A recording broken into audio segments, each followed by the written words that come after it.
Jy is ingeskakel op JCR met TS en Joy Radio en luister na die program Maak 'n Verskil saam met Chaplaincy SA, saam met Professor Aubrey Burger en Dr. Johan Rademeier, direkteur van Chaplaincy SA, waar jy ingelig sal word oor hoe om 'n verskil te maak. As jy wil deelneem in die program, WhatsApp ons gerus op 079 678 0510. You are tuned in and listening to JCRTS and Joy Radio on the program Make a Difference with Chaplaincy SA, with Professor Aubrey Burger and Dr. Johan Rademeier, Director of Chaplaincy SA, where you will be enlightened how to make a difference. If you want to participate in the program, join us on WhatsApp at 079 678 0510. Jou Vader, in hierdie middag wil ons net stil word en bewus word van die stille teenwoordigheid.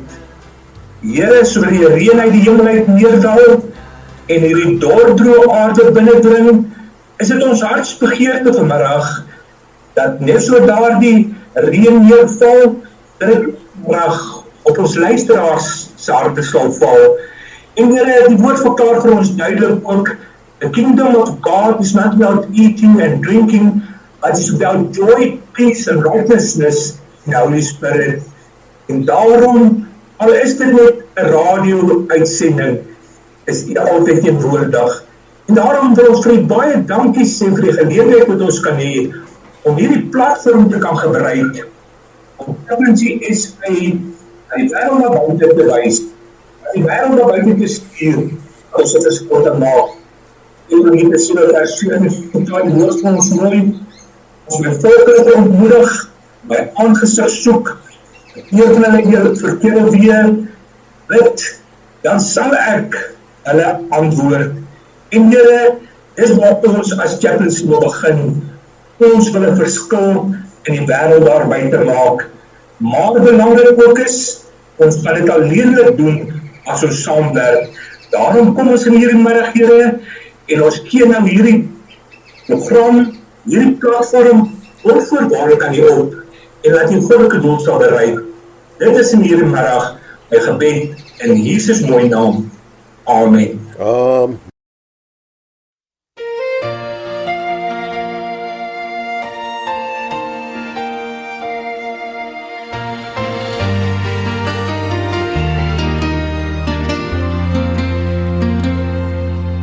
When the road is dark and heavy, when the storms begin to rise, there's a voice of hope and mercy, standing strong through every fight, healing hearts across the nation, serving people hand in hand, with compassion and with honor, we will always take a stand. Through every trial, through every pain, we bring hope again, again. Chaplaincy say, shining like a flame, serving every community, in faith and love we came. Chaplaincy say,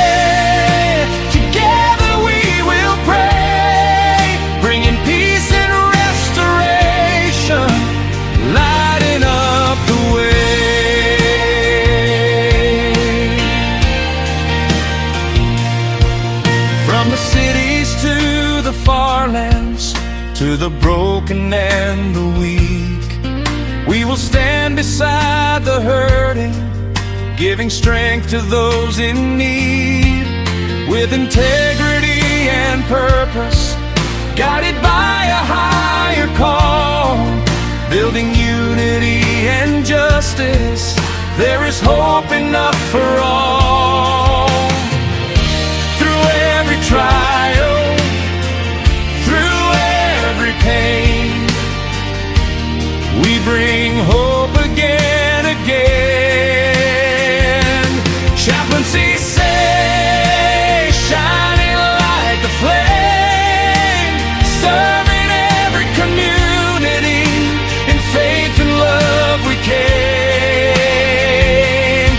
Chaplaincy say, together we will pray, bringing peace and restoration, lighting up the way.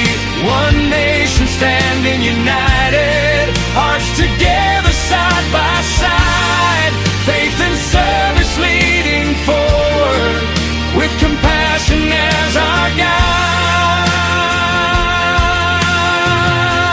Chaplaincy say, rising every day, a voice of hope for all the people across South Africa today.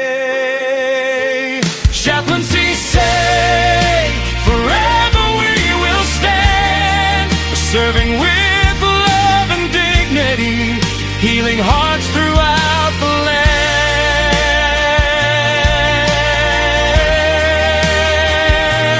Chaplaincy say, a light for the nation.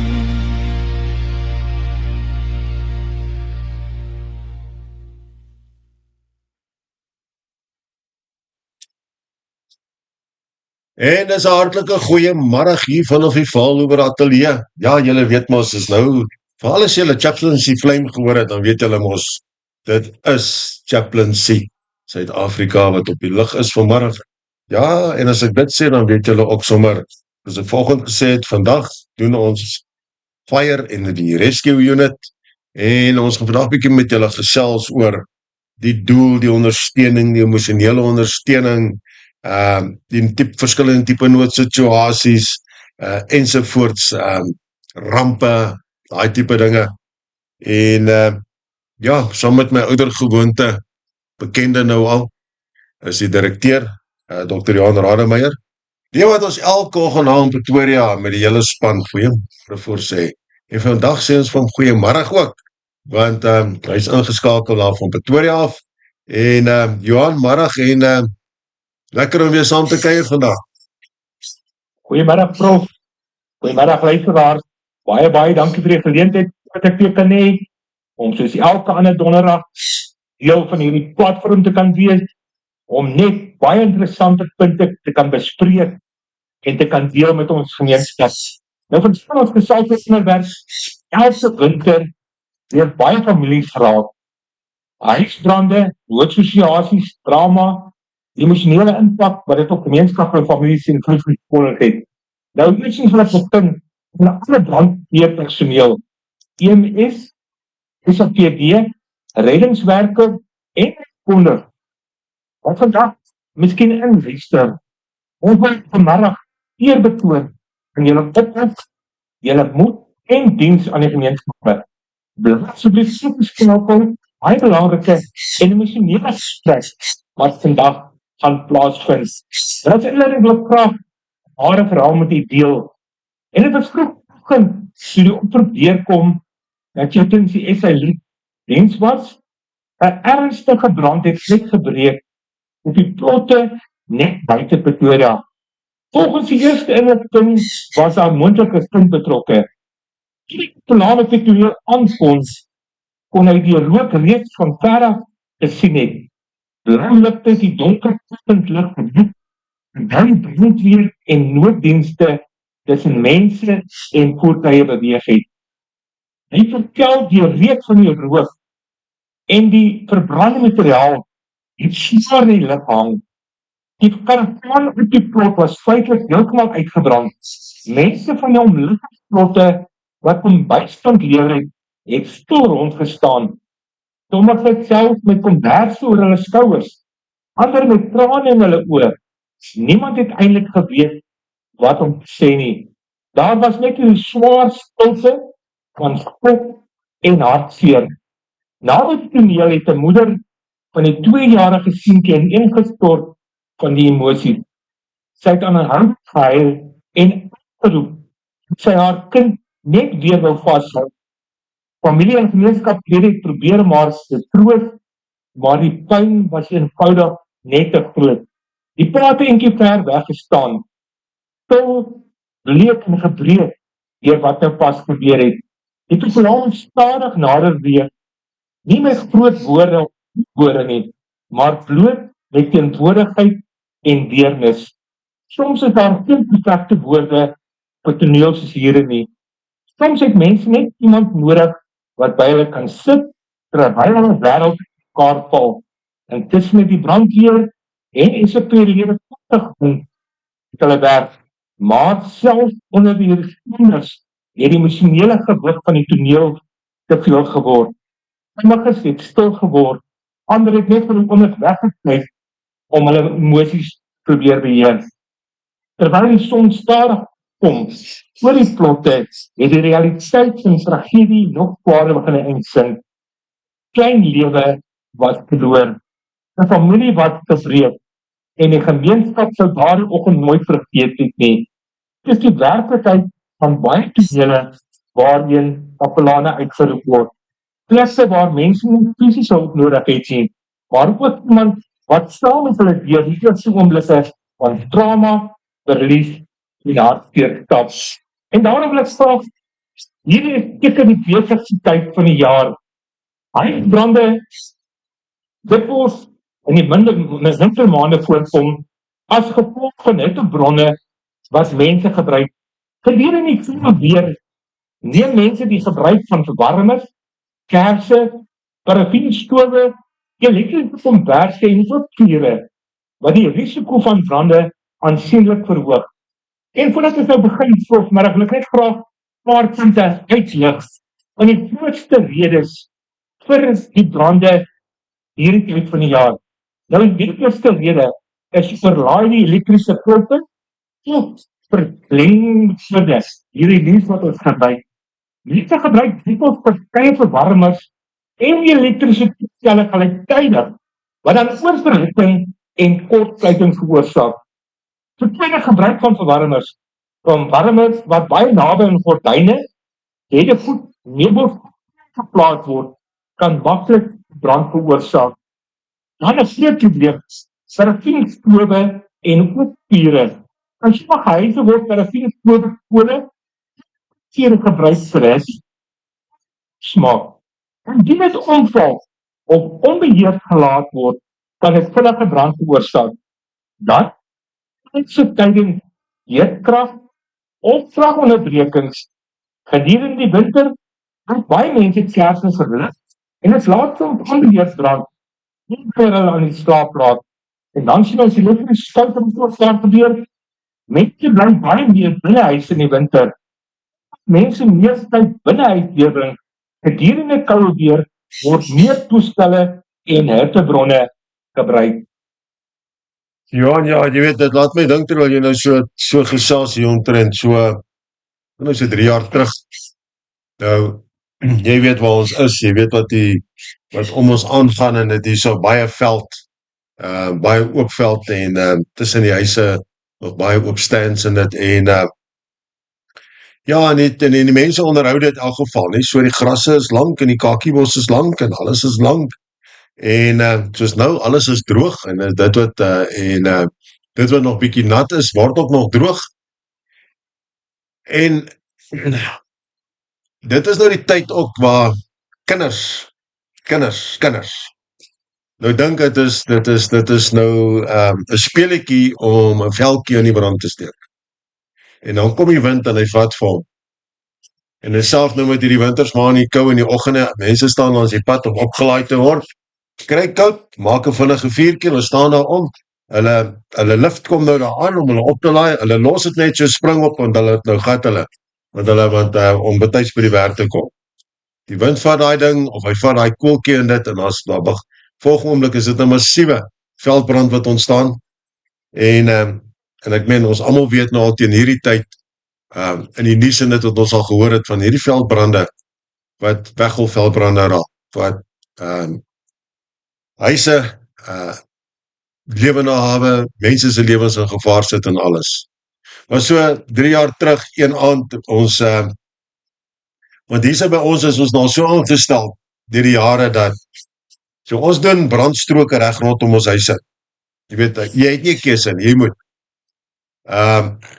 En as jy iets hoor, as jy ruik iets brand, dan storm ons uit verskillende rigtings.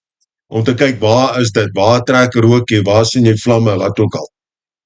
En hierdie betrokke aan, toe, seker so 800 meter hier van ons af, toe sy huis besig om te brand. En nou ek meen, omtrent 800 meter, as dit ooit so ver is, maar die tyd toe ons daar kom, toe is hy ding in liglaaier. Toe ons nou vra wat het gebeur, verwarmer, een van hierdie spiraalverwarmers, wat aan was, en venster was oop, wind het gevat, gordijn teen hom gewaai, hy het vlam gevat, en toe hulle agterkom dat daar iets, dat het ryk na rook, hulle rook ryk en rook sien en brand, soos het laat te laat, toe is hy kamer klaar vlam op. Daai mense het net met hulle lewens uitgekom, ja. En daar was so baie, soos ons sê, kos daar binne, vir die vuur. Die ou het, in Volkwil het hulle 'n borrelstoor. So, hulle het stok daar gehad in die inkamer. Stok. Nou ja, jy weet, glas en dit as hy warm word, wat gebeur eventually? Hy pop, ne? En alcohol, brand. En nou met, ja, brandweer is so 25-30 kilos van hier af. Maar ja, ongelukkig, hierso is hy nie baie goed in existence. En ja, in die volgende oomblik toe hoor jy gasborrels gaan. Want onthou, baie mense het mos ook oorgegaan met al die kragonderbrekings toe na gasstowwe, gasverwarmers, gas die, gas daai, geezers, daai tipe ding. Toe begin gasborrels te ontplop. Uiteinde is, almal net uitkry, die voertuie staan daar, as hy die sleutels is in die huis, hulle kan dit nie kry nie, hulle kan nie voertuie kry. Die mense het fisies, die gemeenskap, het daai voertuie van hulle opgetel en uitgedra, Johan. Uitgedra, want hulle kon hulle nie uitry nie. Maar, hoef jy te sê nie, daai hele huis is vernietig. In totale tyd, hulle het alles verloor. En dit as gevolg van 'n verwarmer wat aangelos is, en nie die nodige voorsorgmaatreëls getref is nie. En daarom, jy weet, dit is alles goed en wel, jy kan nou maar kyk, en as jy gaan verwarmers soek, hierdie spiraalverwarmers is goedkoop nou. Hulle is goedkoop. Maar hulle is baie gevaarlik. Dit is dieselfde met gasverwarmers, en moet maar versigtig wees met dit. Ja, enig ding wat 'n oop vlam het, pas op vir hom. Maar ek glo dis hoekom daar 'n eenheid is, want die fire rescue eenheid is nie 'n brandweer nie, punt nommer 1. Ek dink dit moet ons baie duidelik maak van die begin af. Dit is nie 'n brandweer nie. Hulle het nie brandweerwaans nie. Daai mooi rooi, pragtige goed nie. Maar die eenheid is daar vir 'n doel. Hoekom hierdie eenheid aan die gang gesit is. En Johan, begin vir ons 'n bietjie deurvat die doel van hierdie eenheid en die ondersteuning in die meer. Baie dankie, Prof. Ja, in die agtergrond waar ek uitkom, het ek ook hangtydperk deeltyds geboer. Dis net dat jy so nou pas vir ons verduidelikheid ook, die voorbrand wat gedoen word, het ons ook gereeld doen om die plaasheininge en dan ook oor ons bure en dan aangrensende plaas wat daar is. So, dit is baie belangrik dat daar die goed was in plek is, maar die rede hoekom chaplaincy ontstaan het, is as gevolg van daar die emosionele en geestelike ondersteuning te bied, veral aan brandweerpersoneel, reddingswerkers, kinders, maar vir die Engels, slagtoffers en families tydens hierdie noodgevalle en traumatische situasie. Die eenheid funksioneer as 'n ondersteuningsdiens, fokus op menswaardigheid, deernis en emosionele stabiliteit en gemeenskapssorg tydens die krisis.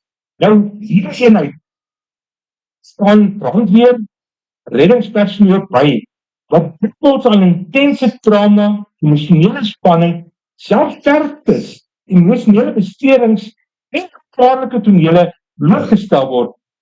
Plan bied emosionele ondersteuning, bemoediging, geestelike begeleiding en 'n luisterende oor aan die personeel wat met 'n groot druk werk. Daar word ook ondersteuning gebied aan die families van slagofers, sowel as in die gemeenskappe wat deur hierdie tragedie geraak word. Nou onthou, sodra jy blootgestel word aan hierdie faktore, sodra jou huis besig is om af te brand, is daar 'n klomp emosionele emosies wat 'n groot rol speel. So wat een is, jy voel basies, jy voel hulpeloos, jy voel magteloos, want jy sien die hele lewe hier voor jou besig is om af te brand. Al jou besittings, al daardie besittings wat jy oor jare bymekaar gemaak het, is besig om in 'n paar minute weg te brand. En dit waar die chaplains dan inkom. En onthou op daai stadium maak ons nie werklik direkte kontak nie. Ons is net daar naby om mense te probeer kalmeer, om die brandweerspan geleentheid te gee om hulle werk te doen sonder om lewensverlies te weet te bring. Enige persoon bloot te stel in die gevare wat miskien nou in die huise toe hardloop om die kaste te gaan kry. Ons het al baie gevalle gehad waar daar nog 'n persoon in die huis is en dan daardie emosionele gebeure wat dan plaasvind is baie traumaties. Veral as daar byvoorbeeld persoon vasgekeer is. En dan het 'n klomp emosiese rol en dis waar die kapelaan dan inkom om daai punte te probeer bring in daardie donker tyd. So, die eenheid help met trauma-ondersteuning tydens en na insidente, emosionele bystand aan slagoffers en familie, ondersteuning aan daai first responder by moeilike tonele, belangrik ook is, gebed, geestelike versorging en bemoediging waar toepaslik, gemeenskapsbetrokkenheid en rampbystand, kritiek aan insident en ondersteunings en opvolgsorg. Chaplains is 'n fire en rescue unit, werk nie as 'n mediese of operasionele reddingsdiens nie. Maar funksioneer saam met die nooddienste as 'n ondersteunende rolspeler wat fokus op die emosionele, geestelike en die menslike kant van noodsituasies. En ons het al gesien in die verlede, as dit so afstaan, veral in die wintermaande, en dis hoekom ek dit nie oorgenoeg kan beklemtoon hierdie besige tydperk, hierdie besige seisoen waaraan beweeg nie. En dan wat tragies is, as jy by hierdie huis staan, en dis behoeftige mense, daar die laaste bietjie eiendom wat hulle het, besittings wat hulle het, voor hulle oor weggebrand word. So dat is belangrik om daar die nodige ondersteuning te kan bied, bystand te kan bied, meer hierdie moeilike tydperk, isolasie van traumas onder brandweer en reddingspersoneel te verminder. Ja, Johan, jy weet, dit is, ek sê altyd hierdie, jy weet, hierdie is die unsung heroes op. Jy weet, veral jou noodpersoneel. En ek praat nou spesifiek van jou brandweer en jou mediese noodpersoneel, wat baie mense net oorkyk. Ag, jy weet, dit is maar net nog 'n ding. Hulle sien hoe die mooi op die Chicago Fire en daai tipe programme en hulle sien dat dit lyk vir hulle alles so lekker en so glamorous. Ag, dit lyk so lekker, hulle eet so lekker, hulle kyk TV, hulle sit daarso en daai tipe goede en daai dinge. Maar hulle besef ook nie altyd dat elkeen van daai persone wat daai uniform aantrek, wat daai helmet opsit nie, daai boots en daai goede aansit nie, daai vuurvaste kledingstukke, dat hulle ook ander kledingstukke nodig het, en dis daai emosionele ondersteuning, né? Ons weet almal die woord praat, sê vir ons, ja, ons daar in Efesiërs is, dat ons met die volle wapenrusting van God aantrek, vir jou geestelike geveg met Satan, die duiwel, die vyand. So het hierdie mense ook, moet hulle ook emosioneel, moet hulle ook gehelp word om deur hierdie dinge te gaan. Want daar is van hulle wat, jy weet, jy het net ook genoem in die inleiding van daai kind, en ek meen, hier is van hierdie grootmanne wat, hoeveel keer al wat hulle moes tonele besoek, waar dit nie is is 'n liggaampie is wat jy kan uitken, of 'n liggaam wat hulle uithaal nie. Maar is wat jy nie weet wat dit was nie. Man of vrou, ouderdom. Dit is houtskool. En dit is wat hartseer is. En ons vergeet dat hulle het ook ondersteuning nodig in daai situasies, of hoe?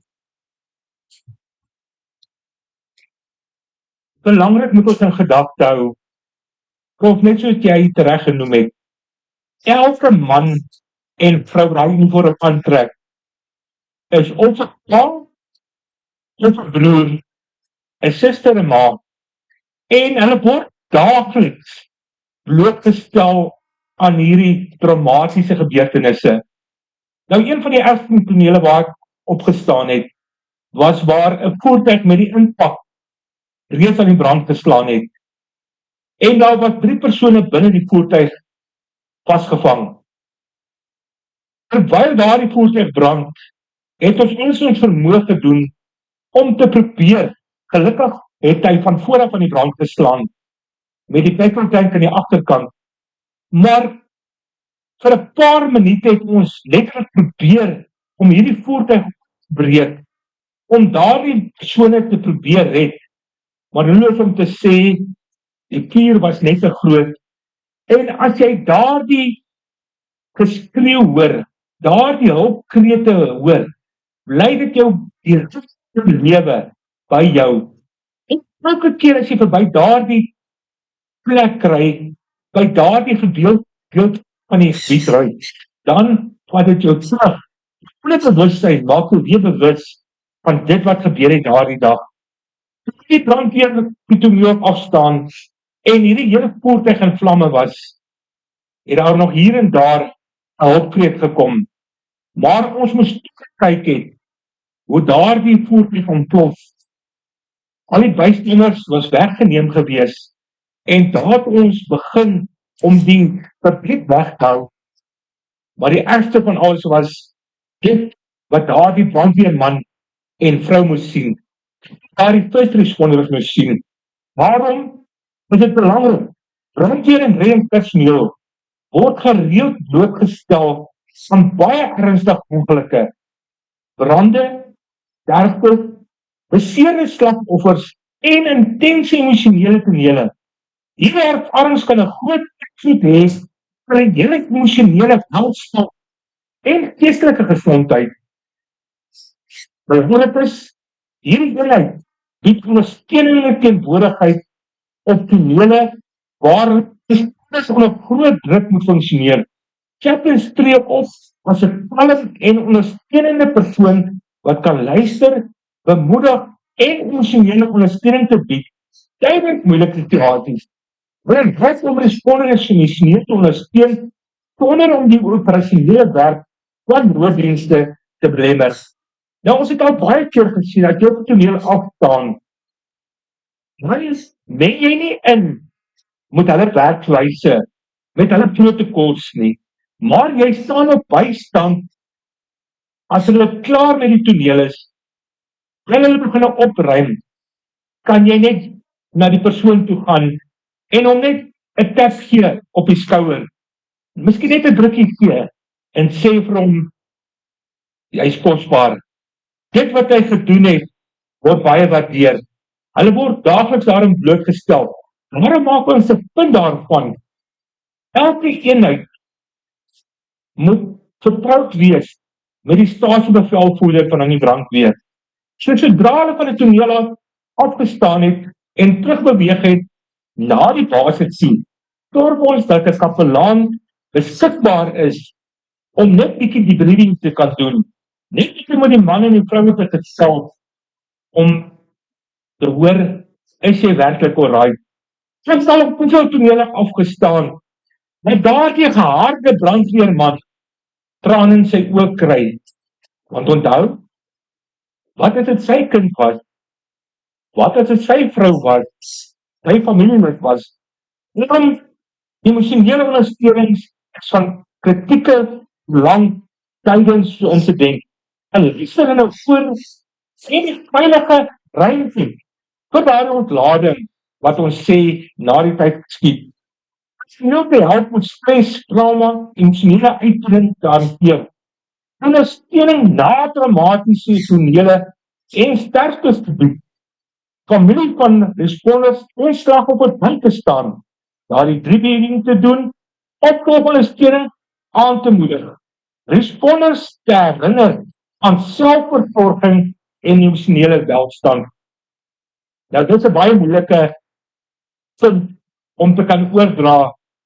As ons net dink aan die gewone sektore, die gewone GPF, hoeveel keer het hulle afgestaan op 'n toneel waar iemand miskien doodgebrand het, of iemand tot sterwe gekom het? Wat maak hulle met daardie inligting wat hulle geventileer het? Deel hulle daarmee, of gebruik hulle die ou boere spreekwoord wat sê, cowboys don't cry, ons gaan maar net aan? Maar wat gebeur na verloop van tyd? Dan hierdie persoon optree buite die normale, dan mag hy optree buite die persoonlikheid. Dan wil jy vra, maar wat gaan nou met jou aan? Dan sien ons, daar die lang arm het hom ingehaal, word het oorgesit na die post-traumatic stress disorder, en dis waar die kapelaan dan begin 'n rol speel, in samewerking met beraders, in samewerking met sielkundiges, om te help. So belangrik is, die enigste belangrike rol, om responders te help, te verstaan, dat dit nie gewoon is, om emosioneel geraak te word, deur moeilike tonele, deur ondersteuning, deur deernis, teenwoordigheid te help, eenheid om emosionele branding, isolasie en trauma, onder daardie brandweers en reddingspersoneel te verminder. En as jy vandag miskien 'n man is, en jy's groot gemaak gewees, jy mag nie huil nie. Belangrik is, God het vir jou daardie trane gegee, om daardie vensters van jou liggaam, dis jou oë, skoon te was, en dan uit te kyk. So, belangrik is, gee uiting aan jou emosies. Dit is deel van die herstelproses. Ja, Johan, jy weet, en wat baie keer miskien ook net, as jy daar is en jy het miskien, en jy gaan uit pad 'n glasie koffie saam of 2, en jy moet net vir mense, veral in die winter en koud is, 'n koppiekie koffie of 'n koppiekie sop of so iets vir daai manne. Dit help ook, wat hulle kan sien, die gemeente, jy as gemeenskap gee ook om. Maar moenie inmeng met my, moenie in hulle pad kom nie, soos ek sê, moenie in hulle pad wees nie, as hulle moet doen wat hulle moet doen nie. En Johan, hierdie Fire Rescue Unit van Chaplaincy SA, wat se tipe noodsituasies hanteer die eenheid om sigself? Die Chaplaincy Unit is betrokke by verskillende tipes noodsituasies, veral waar emosionele, geestelike en ondersteunende sorg benodig word. Die eenheid werk nou saam met die brandweer, reddings- en nooddienste, om ondersteuning te bied aan daardie responders, slagoffers, familie en gemeenskappe, eer die traumatiese insidente geraak word. Die eenheid hanteer meestal noodsituasies soos huis- en geboue brande, waar families hulle huise, besittings of selfs geliefdes verloor het. Terwyl ek op hierdie punt staan, paar jaar terug het ek afgestaan in die moed by 'n huis wat besig is om af te brand. Die bejaarde tannetjie het alleen gewoon in die huis, en op een of ander wyse die huis aan die brand geslaan. Die nooddienste het opgedaag, dit was 'n grasdakhuis, hulle kon niks verder doen vir haar nie, maar ons was daar gewees om die emosionele bystand te lewer. Toe die seun opdaag, toe die familie opdaag, om hulle net te probeer kalm hou en die nooddienste hulle werk te laat doen. So huisbrande ervaar ons baie, en ons is baie deel daarvan. Maar die probleem is, dis nie die huisbrand nie. Die groter uitdaging is na brand, die ondersteuning wat dan daar gebied moet word. Want daardie mense het alles verloor. Hulle het 'n hele lewe verloor.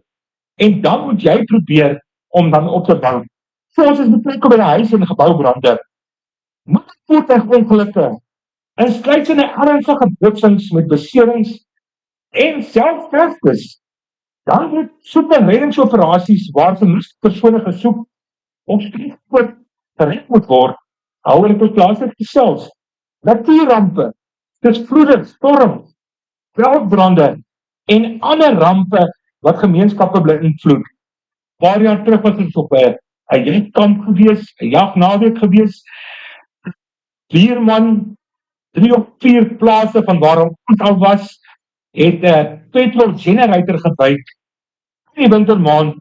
Dit was 'n winderige dag waar hy die hoekpale geswys het, op 'n manier het die veld gebrand, en daardie dag het ek besef, wat 'n groot impak het die natuur, daardie elemente van vuur, water en wind.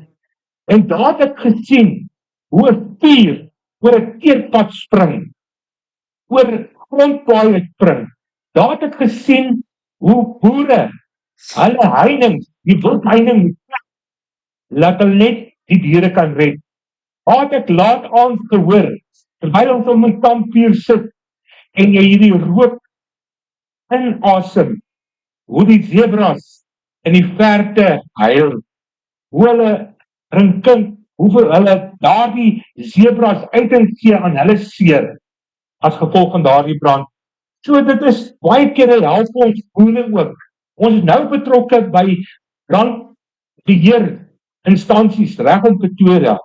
Hoe belangrik is daardie natuurrampe, as ons net kan terugverwys na die Kaap toe. Elke jaar in die Kaap is daai wegrolbrande. En dan is daar wees om die nodige ondersteuning te kan bied. En daar is van die ander chaplaincies wat in daardie gebied gestasioneer is, wat dan die ondersteuninge, emosionele bystand bied. En net wat jy gesê het, jy raak betrokke by die brandbeheer nie. Jy's daar vir die emosionele ondersteuning. Jy's daar om 'n kopstop te kan gee. Jy's daar om water te kan gee, 'n koeldrank aan te bied. Jy's daar om net 'n warm baadjie te kan gee as dinge moeilik raak.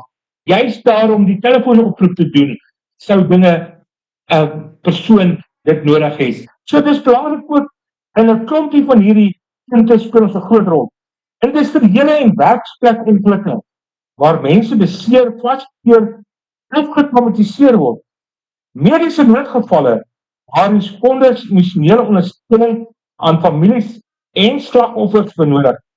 Groot gemeenskapskrisisse, waar gemeenskappe deur trauma, verlies of rampspoed gewerk moet word. Nou as ons so 'n paar jare terug, die Bliksburgbrug, waar hierdie gastanker in die brug vasgesit het, daar's 'n klompie van die chaplains ontbied. En verskeie chaplains organisasies het gegaan na daardie toneel toe en bystand gelewer aan die omliggende, want daardie het 'n kilometer radius invloed gehad na daardie ontploffing. Dit was baie traumaties gewees vir almal wat daar teenwoordig was, maar dan moet jy as 'n chaplain daardie onnodige ondersteuning gaan bied waar en hoe nodig. So is belangrik vir daardie rampsgebied ook. Dan sou ek ook in traumatiese tonele waar emosionele ondersteuning aan families en responders gebied word. Gevaarlike materiaal en hoë risiko tonele waar responders onder intense druk en spanning werk, hoewel jy die operasionele reddingswerk uitneem, speel die eenheid 'n belangrike rol deur, soos ek al reeds tevore genoem het, emosionele stabiliteit, geestelike ondersteuning en deernis te bied in moeilike tye. Ja, Johan, mense vergeet ook, jy weet, dat dit is nie net die steenhuise, baksteenhuise, wat brand nie, ne? Hierdie tyd van die jaar, dese mense hoor baie van die informele plekke, formal settlements, so die Engelse woord regte woord kan gebruik, wat 'n brand uitbreek, en een huisie, kers of 'n parafienlamp, wat ook al, wat die oorsaak is. En dan is daar 20, 50, 100 families geaffekteer, wat hulle, die dakkie wat hulle oor hulle het, en om hulle gehad het, is alles verwoes. Niks is oor nie, want ons weet, meeste van hierdie strukture wat hulle opsit, is hout en sink, en hulle maak gebruik van wat ek ook al in die hande kan kry, om het te doen. Hulle verloor alles. Mense, of het nou 'n mooi, goedgekeurde, op bouplanne, afgetekende, gebouwde huis is, of so type huisie. 'n brand het nie, hy tref nie onderskeid nie. Glad nie. As hy vat hy. En jy het reg genoem van die wegopbrande. Natuur. Jy kan nou toespeel, Jonas, ek het hier by ons gesien dat hy kom van die noordwes af in, wat die wind ombring, wat hy hom oor die pad vat, wat hy ophardloop, dat hy spring, en aan die volgende oomblik sien jy, maar hy het nou nie daar gebrand, hoekom hy nou skielik hierdie kant, laat hy onder deurkom, boomwortels wat hy vat, wat hy onder die paai en goed deurkom, wat hy, daar waar hy stuurstof kry, begin hy weer te ontvlam. Mense wat nie ondervinding hiervan het nie, of opgelei is hiervan nie. En dis ook om daar instansies, en ek weet of het nog steeds so is nie, maar die groot instansies altyd in die vroeë jare, en ek en jy kan gesels daarvan, dat die Escoms, toe het nog die Fcom was, voordat Eskom was, en die type, die Iskors, en die type instansies, het hulle personeel opgelei, in brandbestryding, in noodhulp, aan al hierdie goede, en dit was basies verpligtend gewees vir die werkers, wat daar in diens was, om opgeleid te word in hierdie goed, om juist verbrande in dit.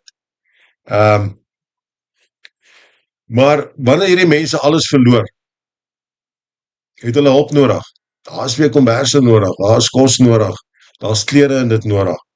Nou, ek weet Chaplaincy SA help, maar Chaplaincy SA kan nie alleen help met alles nie. Het die gemeenskap ook nodig om by te staan in dit. So Johan, waar kry julle die bronne, waar kry julle die nodige vandaan, om hierdie mense dan wat so alles verloor het, daarom mense so weer bykie liggie van die lewe te kan gee. Belangrik is, wanneer die families alles in 'n brand verloor, fokus die unit daarop om die emosionele en fisiese ondersteuning te bied tydens een van die moeilikste oomblikke van hulle lewens. Onthou, die brand laat families dikwels geskok, bewaar emosioneel gebroken. Wanneer mense verloor nie hulle huis en hulle besittings het, nie hulle herinnerings, dokumente, of selfs geliefdes en toetendering. Nou gedeek wat terug het ons gevolg gehad aan die oorstuk in Pretoria, waar Plastic View, dis ook een van die nedersettings, vir hoeveelste keer aan die brand geslaan het. En belangrik is, van die kapelane geactiveer na daardie gebied toe. Baie kere gebeur dit in die vroege oggendure, baie keer gebeur dit laat nag, terwyl die mense slaap. En dit kan dan 'n oorsaak wees van 'n kers, 'n parafien, en sodra die eerste gasborrel ontplof, dan is daar 'n aantal van daardie strukture wat in die slag bly. Nou belangrik is, wat jy genoem het, Prof, hulle het alles verloor. Nou die eerste ding wat ons moet doen, is te voorsien aan die basiese, en dit het jy ook genoem. Nou wat is daar die basiese? Dit is heel eerste om vir hulle huisvesting te kan bied, tydelike huisvesting. So ons gaan kyk, waar is 'n geskikte plek vir die aantal persone? Jy kan nie net vir hulle sê, ons gaan hulle by hierdie soort sentrum, of by daardie soort sentrum in boek. So ons maak baie keer 'n staat met gemeenskapstale, om te kyk in die omgewing. Jy moet ook verstaan, dit kan baie problematies wees, as jy nou hierso in Waterkloof, een van daardie woonbuurte, probeer om 'n gemeenskapsaal te kry, of 'n stoeisaal te kry, 'n boksaal te kry, om hierdie mense te huisves. Daar is klomp logistieke probleme daarmee gepaard gaan. Maar om terug te kom, eers moet ons kyk, om vir daardie persone, onthou, dit wintermaand, dis nie somer nie, hulle het komberse nodig. Baie kere het hulle daardie klein babiekie aan hulle sy, of wat hulle nog moet voed. Daardie kind moet 'n kombersie om haar op sy lyf kry. Dan moet hulle iets kry om te drink, iets kry om te eet. En daar is soveel logistieke daarin verbonde. Dis ons glo by Chaplain SA dat jy heeltyd moet netwerk. Jy moet vir jou 'n netwerk nie almal om jou. Het sy politieke partye, die meeste van die tye sodra daar 'n klop plaasvind, is die raadslid heel eerste daar. Dit is beloftes. Hulle maak beloftes wat hulle nie nakom nie. Dan sit jy met die probleem daar. Nou, jy het aan daai vrou se oë gekyk. Jy het in daai kind se gesig in sy oë gekyk. Jy kan nie net loop en die blok oorstuur na die volgende persoon nie. Daarom maak ons baie staat daarop. Baie kere moet ons gaan en ons eie fondse onthou. Dit dan voorsien. Ons kan vir 'n onuitgestelde tydperk voorsien nie. Dit is tydelike oplossing. Daarom maak ons staat op die staat, die politieke partye, die gemeenskapsleiers, die persone in beheer in daardie gemeenskap ons te kan kom help. So, om jou vraag te antwoord, prof, dit is baie problematies en dit kan nogal 'n groot challenge wees om aan daardie behoeftes te kan voorsien. Wat belangrik is, jy moet daardie ondersteuning bied, die verpligting bied. Onthou, as jy vandag jou huis verloor, jy is so plat geslaan, hoeveel te meer, daai ou het nie veel besittings nie, en jammer dat ons nou die fokus plaas op die nedersetting. Hy het miskien die shack, wat 'n 2 meter by 'n 2 meter is, en 'n paar besittings wat hy daar binne het. Dis al wat hy het. Ons kan dit baie breër vat, maar die oomblik wat hy alles verloor, voel hy dan ook, hy basies sy lewe verloor. Daarom net bietjie daai menswaardigheid te bring. Jammer jy het jou God verloor, maar ons kyk of ons jou nie net tydelik kan help om 'n beter heenkome te kry, totdat jy weer terug kan herstel waar jy was. Ja, dit is so belangrik daar, Johan. Johan sê my terwyl ons nou op hierdie punt is van om mense te help in dit wat alles verloor het in dit. Die mense kan maar, as hulle graag wil donasies maak en daai tipe dinge, veral nou met die winterse tyd, dinge soos komberse, kledingstukke, nie bederfbare kosse en goed nie. Dan kan hulle sê, dan kan hulle maar net e-pos daar vir julle stuur, daar by info@chaplainsa.co.za, neem ek aan, om vir julle te sê, luister, ons wil graag 'n skenking doen of so, waar kan ons dit vat? Ons is van hierdie area of daai area of swart. Dan sal julle dit van daar af van die kantoor of het verder pad. Ja, dit is baie belangrik en 'n goeie punt wat jy vandag ook noem. Dit is regtig afhanklik. Al is dit tweedehandse klere, tweedehandse konversie. Onthou, daardie gesin wat so pas hulle huis verloor het, die man is medies ongeskik. Die vrou sê as die broodwinner. Nou moet daar verskillende grootes klere voorsien word.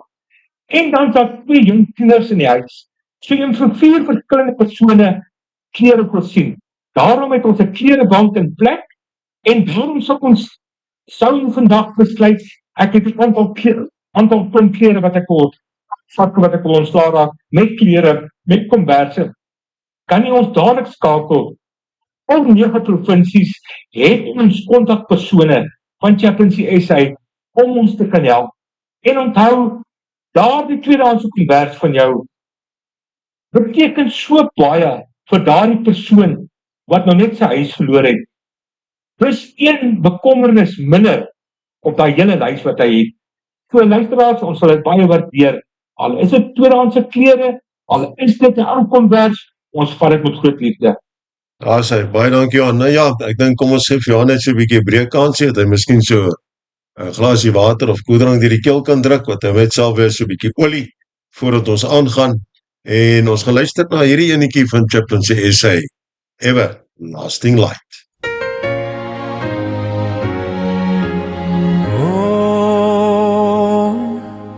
Chaplaincy South Africa, serving with faith, hope and love.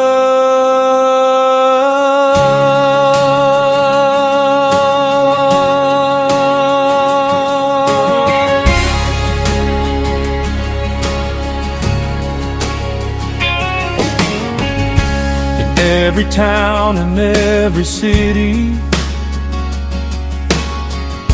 where hearts are hurting every day, we stand together for the people, to guide and help them find their way. Through every trial and every sorrow, through every storm and every fight, we bring compassion to the broken and shine the everlasting light. Hand in hand we rise, with courage in our eyes, a calling greater than ourselves. Together we will stand. Chaplaincy South Africa, a beacon shining bright, serving every community with faith, with love, with light. Chaplaincy South Africa, united we will be, bringing hope and restoration to our people faithfully.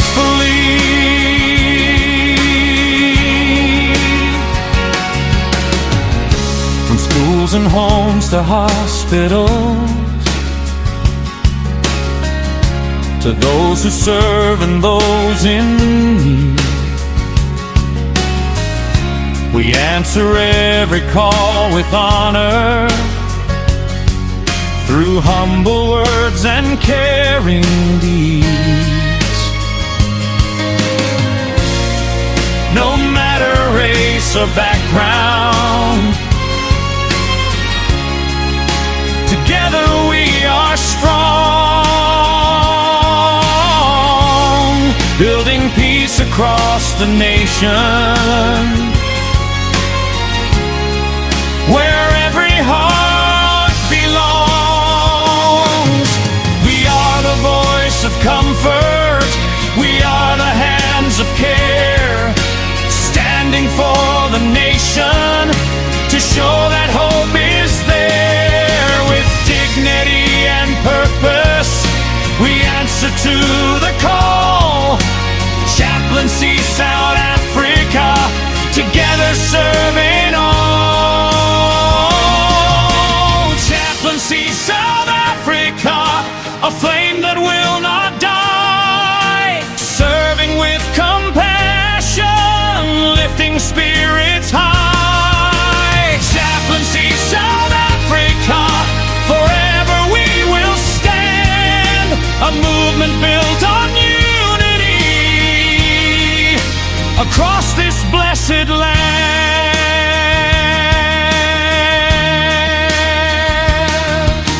Chaplaincy South Africa, called to serve, called to care, called to lead.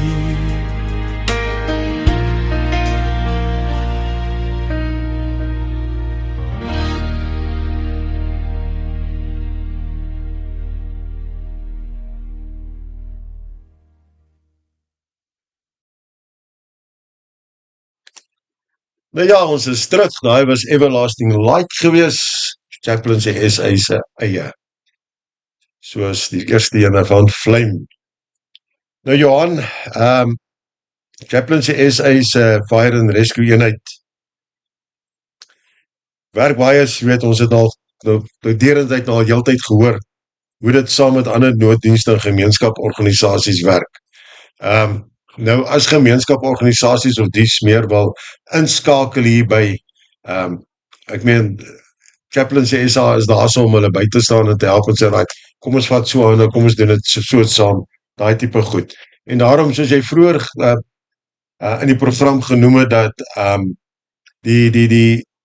die kapelane wat in hierdie eenheid betrokke is, en in hierdie eenhede werk, of die eenheid spesifiek, dat hulle is hulle ken die bevelvoerders van die verskillende brandweerstasies, daar waar hulle in hulle area waar hulle werk en so aan, en so leer hulle later die personeel ken en dies ook. Want dit is belangrik dat hulle saam moet kan werk aan die einde van die dag.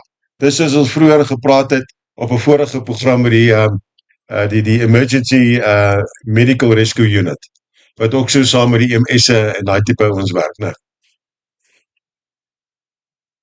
Ja, prof, dit is startklop van Chaplains SA, is om daardie samewerking moet soveel as moontlik se netwerke in plek te kan stel. Belangrik is, ons werk saam met die brandweer, reddingsdienste, dan is die ambulans en mediese nooddienste, ons werk saam met SAPD en wettoepassing, dienststuurspanne, gemeenskapsveiligheidsgroepe, hospitale en mediese fasiliteite, maatskaplike werkers, kerke en geloofsorganisasie. Dan is daar NPO's wat ons mee saamwerk, trauma-ondersteuningsgroepe, dan ook belangrik, diere en reddingsorganisasies waar nodig. En as ek vir oorlik op daai punt kan staan, belangrik is, nou word daai dier vasgevang in die huis wat brand, wat besig is om af te brand.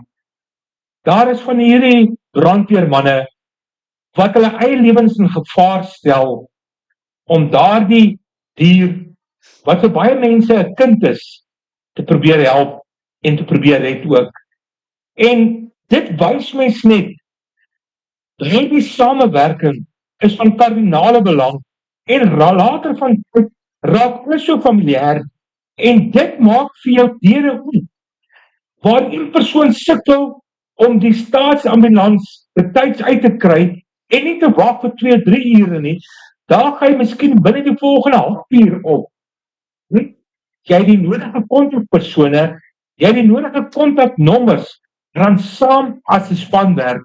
En dan ook, het ons, ten minste 1 keer 'n jaar, het ons daardie uniformdienste, waar ons in verskillende dorpe, verskillende streke, reg oor 9 verskillende provinsies, reg oor Suid-Afrika, daardie uniformdiens hou, waar ons die brandweer, al die first responder en ambulansdiens uitnooi, en dan saam daardie dag, dankie te kan sê, die Here, vir die genade wat hy daar is, dat hy altyd saam met ons is, op elke uitroep en noodsituasie. Die rol van hierdie unit, is nie net werk om nooddienste oor te neem nie, maar eerder om emosionele en geestelike menslike ondersteuning te versterk, terwyl ander dienste die operasionele en mediese werk doen. Nou, hier in die program van die program, prof, het jy dit duidelik gemaak, ons is nie daardie operasionele voertuig nie, ons verrig nie mediese dienste nie, ons is daar op die emosionele gedeelte. Hier dit huisbrand, werk Fire Rescue Unit saam met die brandweerpersoneel, ambulansdienste en gemeenskapsorganisasie om ondersteuning aan die familie te bied, terwyl brandweerdienste die brand beheer en paramedies beseerdes behandel, fokus die chaplain op die emosionele ondersteuning.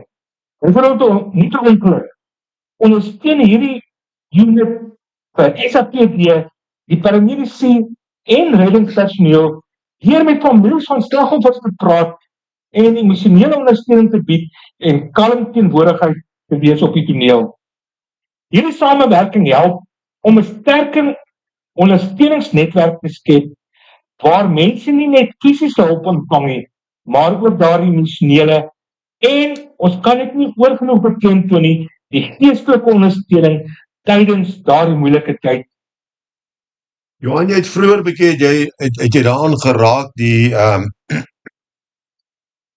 die emosionele uitdagings wat hierdie personeel hierdie brandweerpersoneel, hierdie reddingswerkers, wat hulle ervaar in dit. En volgens jou professionele opinie, wat sou jy sê is die grootste emosionele uitdagings wat hierdie ouens in die gesig staan? Ek meen, ek is seker daar's luisteraars wat luister, en daar's miskien 'n jong mannetjie of 'n jong dame wat sê, maar kyk, ek wil nog altyd 'n brandweerman gewees het of 'n brandweervrou dame gewees het of so iets. Maar wat nie eintlik besef dat daar veel meer is as net om daai mooi brandweerwater te gaan ry nie, of in hom te ry nie. Dat daar gaan heelwat traumaties emosionele uitdagings kom. So as ons wat daar kan buite sê, waarvoor, jy weet, jy moet seker maak, jy gaan reg wees, ou kan nooit heeltemal reg wees voor hiervoor nie, maar wat hulle moontlik kan ervaar, wat se tipe uitdagings daar is. Ja, brandweer en reddingswerkers ervaar dikwels daardie intense emosionele uitdagings dat hulle gereeld blootgestel word, sies daagliks aan traumatiese tonele, gevaarlike situasies en menslike lyding.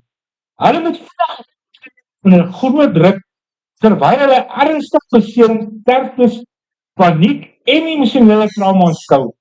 Hoewel responders professioneel opgelei is, bly hulle ook mense met emosies en gevoelens.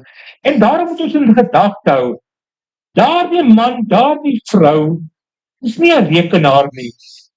Hulle het ook 'n gevoel, hulle het ook emosies, sy word ook blootgestel aan daardie toneel waar 'n jong kind besig is om dood te brand. Nou, hoe verwerk jy dit? Belangrik is, waar die blootstelling, trauma en sterftes, waar die responders sien gereeld ernstige ongelukke, verbrande tonele, beseerde persone en sterftes, wat emosioneel baie swaar kan wees.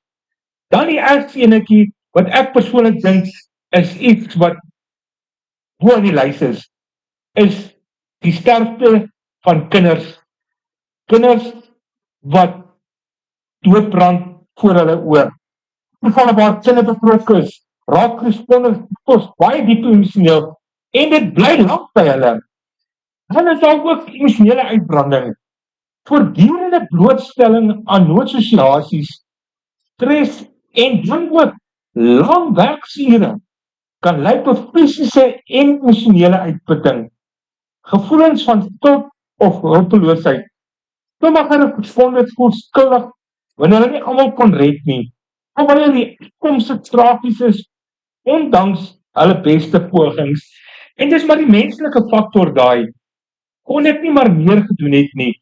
Kon ek nie op hierdie werkswyse miskien opgetree om daardie persoon te red nie? Traumatiese herinneringe en herbelewing onthou die mense so geskape, daai onderbewussyn jou daagliks sien. Die onderbewussyn bevat meer as 90%, maar net 10%. So baie keer as jy by 'n roebord verbyry, straat verbyry, word die onderbewuste weer opgewek en hierdie toneel wat jy gesien het, herspeel hom voor jou. En dit is weer daardie sekondêre trauma wat dan tevoorskyn kom. Jy word reeds blootgestel aan die trauma, wat jy ervaar het, ek kon nie hierdie persoon red nie, maar nou gaan ek 'n stapie verder, en jy word blootgestel aan die sekondêre trauma, wat dit dan later opsit aan die post-traumatic stress disorder, wat daardie swart gat is, waarvoor ons almal dan een of ander tyd in beland, as ons nie daarmee deel nie. So, daardie vlakke van stres en druk speel 'n groot rol. Die invloed op persoonlike en gesinslewe, die emosionele druk van die werkkant verhoudings, slaap en emosionele balans en jou huislewe beïnvloed.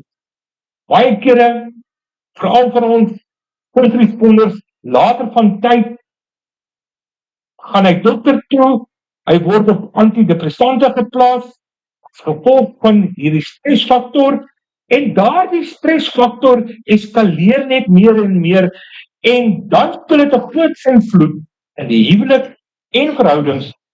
Byvoorbeeld, 'n brandweerwerker reageer op 'n huisbrand waar 'n kind oorlede is. Hoewel hy professioneel opgetree het op die toneel, sukkel hy later om emosioneel om die beeld uit sy gedagtes te kry en hy begin aan slaapprobleme kry. En wat aan dramatiese tonele blootgestel word, begin emosioneel afskeid van sy familie en raak geïrriteerd en moeg. Dis gevolg van daardie onverwerkte trauma en stres.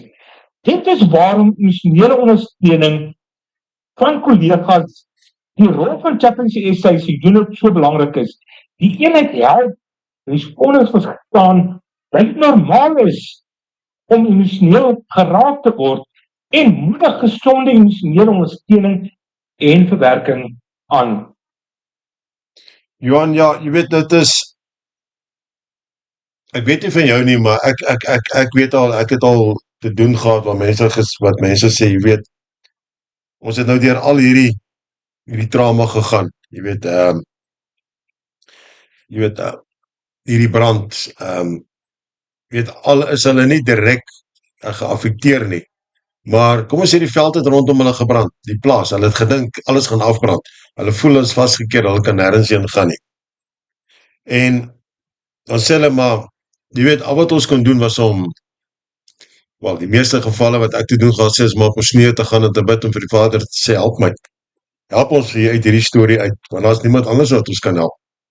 Mense besef ook nie dat daar wel, nadat alles verby is, dat daar ondersteuning vir hulle ook is nie.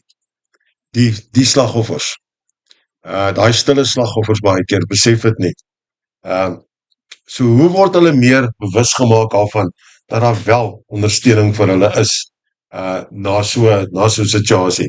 Het sy fisiese ondersteuning met klere of komberse of kos of wat ook al die geval is, emosioneel, geestelik. Ja, na 'n ramp fokus mense dikwels net op die fisiese skade en noodhulp, maar die emosionele impak van trauma word baie keer misgekyk.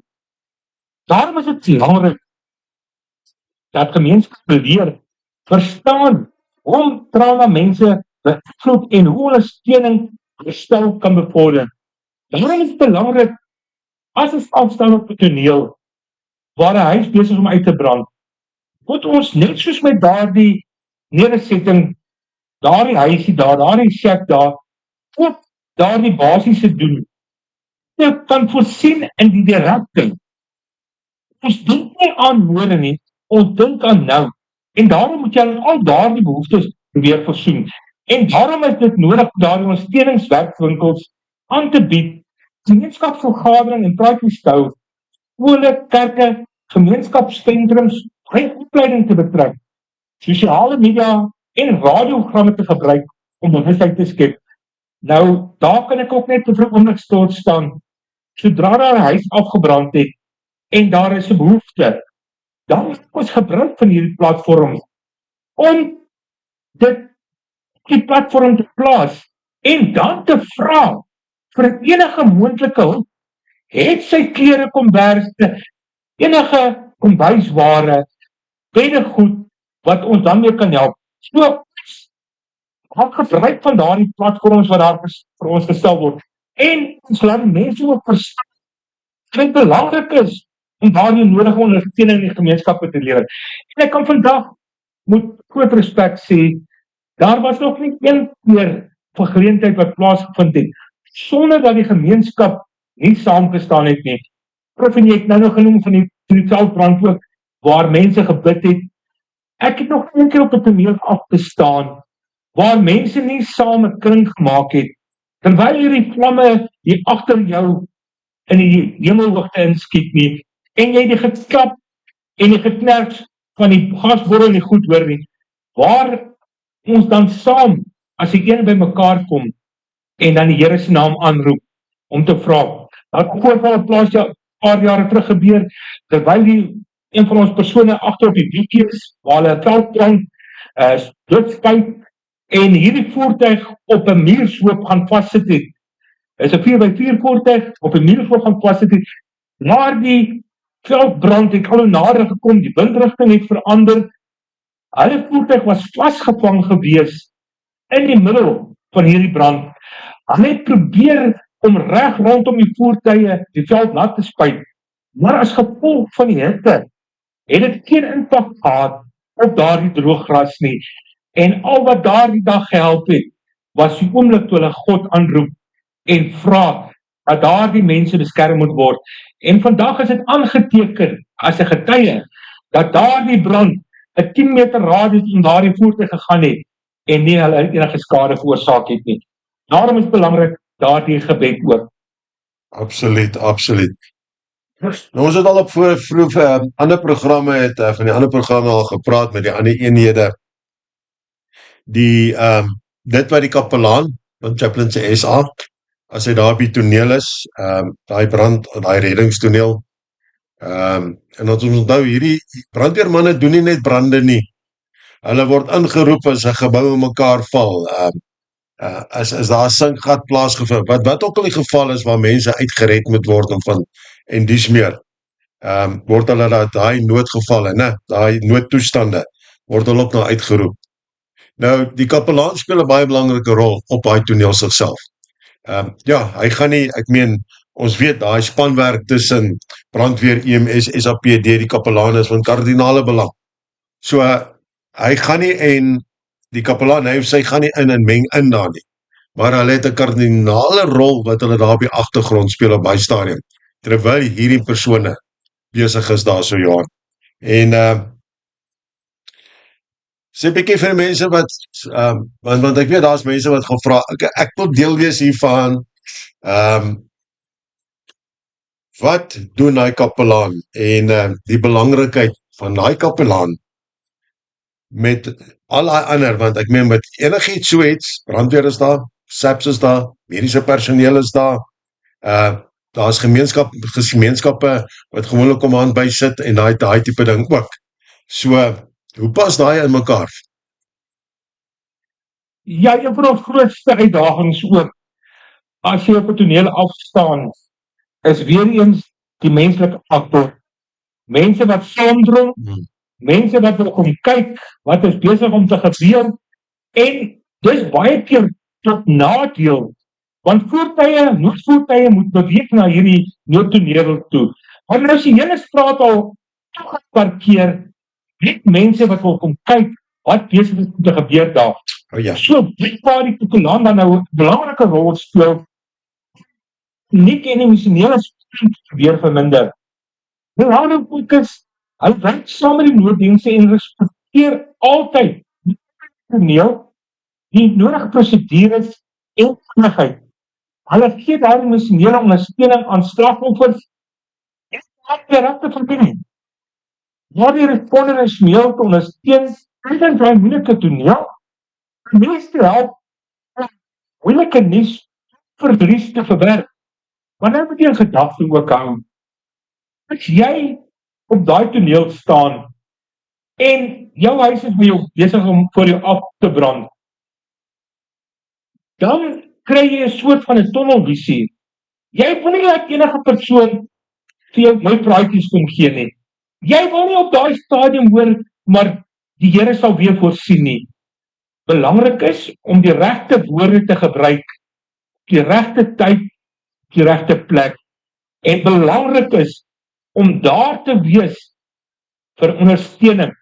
Nie te veel te praat nie, maar die regte woorde te spreek. Help om daar paniek en emosionele spanning te verminder, soos ek reeds gesê het. En dan belangrik is, wat die grootste probleem in ons lewe vandag is, en as ek net vir 'n oomblik kan terugverwys aan 'n persoon wat in 'n rehab opgeneem word. Dis belangrik om hom in die rehab te kry, maar die belangrikste is die na-prosedure, daardie ondersteuningsnetwerk daarna.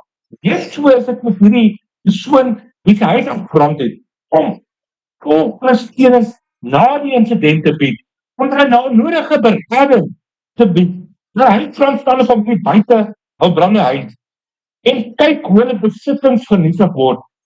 Waar die kapelaan praat rustig met die families, bied daar die ondersteuning en help aan kalm te bly, en baie branddienste die situasie hanteer. 'n Brandweerwerker raak emosioneel na moeilike toneel, waar kinders weer eens betrokke was, Die Kapelaan bied 'n veilige ruimte vir daardie ontlading. Lees onderhoorde en moedig die responder aan om die nodige ondersteuning te ervaar. Die teenwoordigheid van 'n chaplain help dikwels om kalmte en emosionele stabiliteit bring tydens hierdie moeilike oomblikke wat mense moet ervaar. Ja, dit is so waar. Dis hoekom daardie spanwerk tussen die kapelaan en al hierdie nooddienste so van kardinale belang is. En soos jy reg gesê het, Johan, ek meen, dit is nie net met so iets, maar ek meen, tot 'n ongeluk op die pad. Ek meen, hy gebeur aan die ander kant deur, maar hierdie kant verkeer hoop klaar op, want almal ry stadig en almal wil kyk. Jy weet, ons is mos nuuskierig. Ek weet nie wat wil ons sien nie. Weet, maar mense wil iets sien. En hulle veroorsaak 'n groter probleem as wat daar oorspronklik was. En is dieselfde in hierdie gevalle. Ek meen dat mense kom eventually mekaar se pad. Hulle vertrap mekaar. En nou soek jy voertuig met die pad uit te kom, en die brandweerwapen bijvoorbeeld bykom, of 'n ambulans. Daai persoon is net nie daar nie. Hy's deur ergens in die crowd saam met sy sterels en daai tipe goede in dit. En jy weet, en miskien met ons begin dieselfde so die Amerikaners maak. As jy bijvoorbeeld jou voertuig langs 'n brandkraan staan en dit, dan hulle breek jou venster, sit die pyp deur. Of hulle sleep, hulle vat die brandweerwa en stoot jou voertuig in die pad uit. As hy beskadig word, is hy beskadig. Want hy moes in die eerste plek nie daar gewees het nie. Maar ja, die spanwerk, soos ek vroeër ook al gesê het, en as ons sien dit met al die eenhede, tussen al die nooddienste, of het SAP is, die EMS is, die brandweer is, wie ook al is, dit is van kardinale belang, en daai koördinasie, en dis hoekom die mense mekaar moet ken, en elkeen moet weet, wat is elkeen sy werkie daarso, en ek weet, deesdae is daar veral met groot operasies wat gedoen word ons as kapelane ingetrek.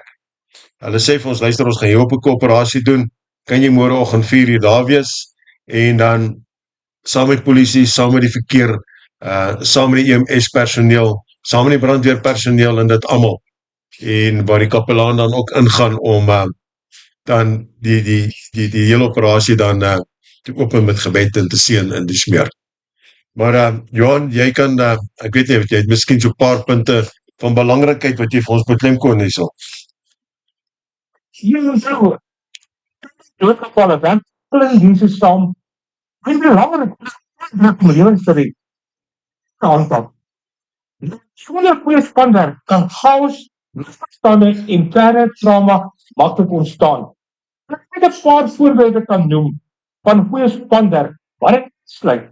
Dis beter koördineer tydens noodsituasies, vinniger en meer effektiewe hulp aan slagoffers, nie verwarring, spanning op tonele, beter emosionele ondersteuning vir families, responder, veiliger en meer georganiseerde leerbestuur, en drie ook sterker ondersteuning vir gemeenskappe, strydingsrampe en daardie tragiese gebeurtenisse. Dit bevorder vertroue, beter kommunikasie en sterker reaksie tydens noodsituasies. Dit is ook aan slagoffers, gemeenskappe, met verskillende dienste saam staan om menslike en moeilike tye te ondersteun en te beskerm. Dankie Johan, geliefdes, ons gaan gou vinnig advertentiebreek vat, en dan as ons terugkom, gaan Johan vir julle vertel, wie kan aansluit by hierdie eenheid en wie kan nie. Ek dink enigeen is uitgesluit, miskien is ek verkeerd, miskien is ek uitgesluit, ouderdom moontlik, mens weet nooit nie, en dan, ek weet hy het altyd ons spesiale boodskap aan hierdie eenhede en aan die brandweer, soos waar ons vandag wil praat oor die brandweer en reddingpersoneel. Hy het altyd daar 'n spesiale boodskap waarmee hy afsluit. Maar nou ja, geliefdes, by Chaplaincy SA glo ons elke kind maak saak. Ons is aktief betrokke by kinderprojekte en jeugontwikkelingsprogramme wat help om veiliger skole, sterker gemeenskappe en 'n beter toekoms te skep. Deur inisiatiewe soos die anti-bully ambassadeursprogram en Junior Rangers word kinders bemagtig om positiewe leiers te wees, vriendelikheid en respek te toon en 'n verskil in ons skole en gemeenskappe te maak. Chaplains SA fokus op mentorskap, emosionele ondersteuning, leierskapontwikkeling, voorkomingsprogramme en gemeenskapsorg vir kinders en jeug regoor Suid-Afrika. Saam kan ons veiliger, sterker en meer deernisvolle gemeenskappe vir die volgende geslag bou. Stel jy dalk belang om deel van hierdie program te word, dit na u skool of die gemeenskap te bring? Kontak dan Chaplains SA vandag nog by info@chaplainssa.co.za of besoek Chaplains SA se webwerf. Chaplains SA, omgee vir gemeenskappe, bemagtig die volgende generasie. Nou ja, ons is terug saam met Johan en Johan, ja, wie kan aansluit en wie mag nie? Ja, persoonlik kan by Chaplains SA se Fire and Rescue Unit aansluit, mits hulle bereid is om die nodige opleiding, dissipline en gemeensdiensbenadering te volg. Die eenheid is ook vir persone wat 'n passie het om mense tydens noodgevalle, trauma en krisisse emosioneel en geestelik ondersteun. Hoewel vorige ervaring in nooddienste voordelig kan wees, is dit nie altyd 'n vereiste nie. Belangrik is, jy moet 'n hart vir mense hê en diensbaar wees, emosioneel volwasse wees, respek vir dissipline en spanwerk het, bereid wees om opleiding te ontvang. Onthou, ons werk met mense se lewens, dis van kardinale belang die nodige opleiding te ontvang. Vermoed professioneel op te tree tydens krisisse, bereid wees om die trauma-bewustheid, emosionele ondersteuning, krisisondersteuning, toneelgedrag en veiligheid en kommunikasie tydens noodgevalle deur te gaan. En ook, wat is die boodskap wat ek vandag vir u wil laat? Aan elke brandweer, reddingswerke, wil ons vandag sê, baie dankie. Die offerings wat julle maak, die ure wat julle werk, die gevare wat julle trotseer en emosionele laste wat julle daagliks dra om ander mense te help. Baie mense sien net die uniform, die voertuie en die reddingswerk, maar hulle sien nie altyd die emosionele prys wat betaal moet word nie. Hulle sien nie die tonele wat julle moet aanskou nie, die kinders wat julle probeer red nie, die families wat julle voorbreek, of die herinneringe wat julle soms huis toe dra nie. Julle dit word in situasies in waar ander mense uithardloop. Julle staan langs mense om hulle swakste en mees traumatiese oomblikke hoop bring waar daar chaos, pyn en verlies is. Dit verg ongelooflike moed, opoffering en menslikheid. Ek wil vir julle ook sê, julle is ook mense, soos julle elke dag ander probeer red. Dit is ook belangrik dat julle emosioneel ondersteun en versorg word. Chaplains SA glo ons dit niemand alleen deur trauma hoef te gaan nie. Ons staan saam met julle, nie net op goeie dae nie, maar ook op moeilike dae wanneer emosioneel en gewig swaar raak. Maak dat julle hoop bring in oomblikke van nood. Julle is meer as net 'n responder, julle is mense met harte, elke dag verskil maak in ander se lewens. Johan, sê vir my, is daar ouderdomsbeperking? Ja, kykie, ons het nou begin met die Junior Rangers ook. So, daar is 'n ouderdomsbeperking as ons begin saam met die nooddienste werk, maar jy kan as 'n Junior Ranger, kan jy as 'n observer optree, waar ons dan ook die nodige praktiese opleiding kan gee, wat daarmee saamgaan. Maar alles ongeorganiseerde wyse. Okay, so, wat is die minimum ouderdom? Die minimum ouderdom is 13 jaar, as jy wil as 'n observer begin optree in 'n Junior Ranger. Okay, en dan maximum 100, 150? Ja, ons is kapelaan 85 jaar oud, so nie meer so aktief nie, maar sy kan nog steeds alles doen wat nodig is om te doen en nodige ondersteuning te bied. Okay, ek wil net hier byvoeg, as jy deel is van hierdie eenheid, ja, word nie vir jou verwag om met brandslange rond te hardloop nie, hoor. Ja, dat jy hoef ook nie met brandslaners, as dit nie nodig is nie, maar as jy graag wil en jy voel jy het daai energie, En is veral by 'n veldbrand kan jy maar daai brandslander vat en saam inspring. Solank jy weet wat om te doen. Maar soos jy kan sien, geliefdes, en hoor, daar is dit is vir almal. Solank jy bereid is om die opleiding te ondergaan en bereid is om by die etiese kodes en standaarde in te pas en aan te haaf en deel te wees wat Chaplaincy SA daar stel. Want onthou, dit is soos enige onthou, dis wel nie militêre eenheid nie, is ook nie semi-militêr nie, maar is nog steeds 'n eenheid waar jy uniform kan dra, wat jy uniform kan dra as jy hom wil dra. As vrywilliger is uniform nie nodig nie, maar as jy as aansluit as 'n volwaardige lid, ja, en ons almal dra daai uniform met trots. En daar is voorwaardes daaraan, daar is sekere dinge, daar is sekere, die kleredrag moet aan sekere vereistes voldoen. Ongelukkig is dit so. Want ek meen, eenvormigheid maak mag ook, né, in die einde van die dag. Johan, hierdie was vir my weer 'n baie interessante, heerlike gesprek gewees. En ek weet, jy is besig om vir ons vir volgende week 'n paar van die mense wat fisies daagliks hiermee werk en doenig is, vir ons bymekaar te maak vir volgende week se program, wat ons hulle gaan ophef weer, en wat hulle vir ons sê werklikbaar hoe dit daar in die veld is, en hoe al hierdie wat daarmee werk, wat hier vandag bespreek is en uiteengesit het, hoe dit bymekaar kom. Nou, geliefdes, daar is iemand wat julle wil hê, wat graag met hierdie moes gehoor het, of graag wil hê hulle moet dit hoor. Daar is heruitsendings, op Joy Radio is hy maandag van 4:00 tot 5:30. Op JCR MTS Radio kan jy die heruitsendings kry van 3:00 maandagmiddag tot 5:30, en dan woensdagoggende van 9:30 tot 11:00.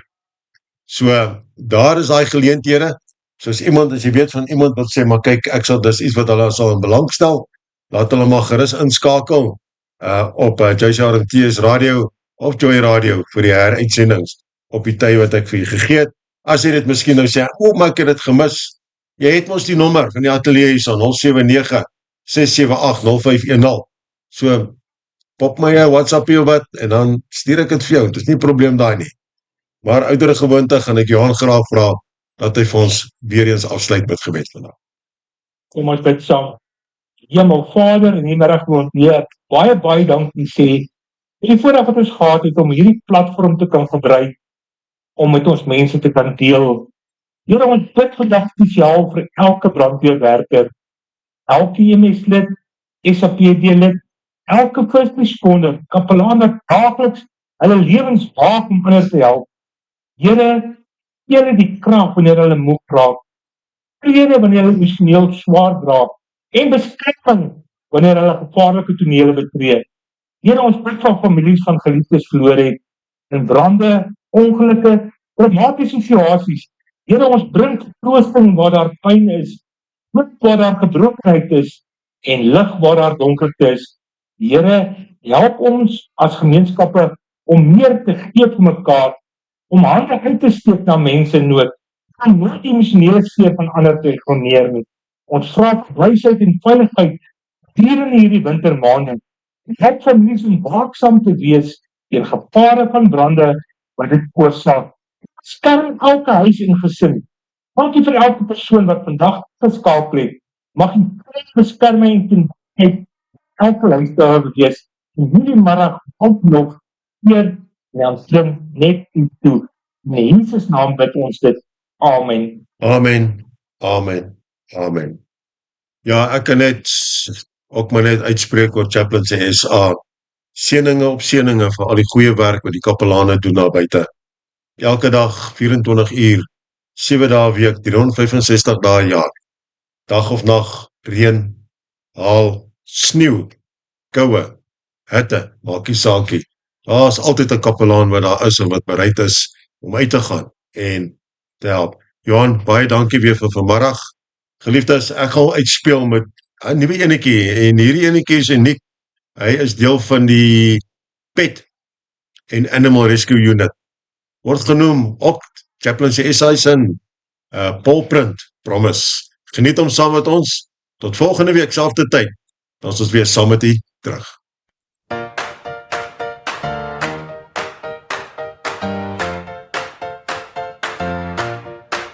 Walking through the streets with love and care, helping every soul, always there.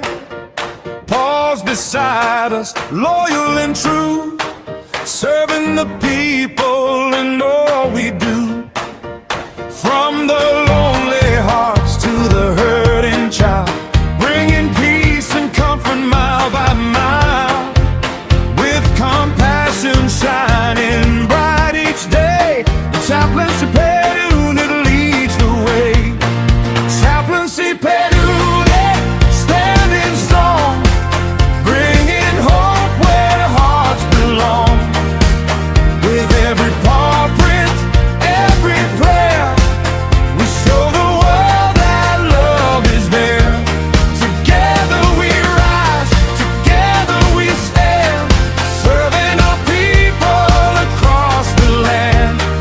Chaplaincy Ped Unit, brave and true, faith and compassion in all we do.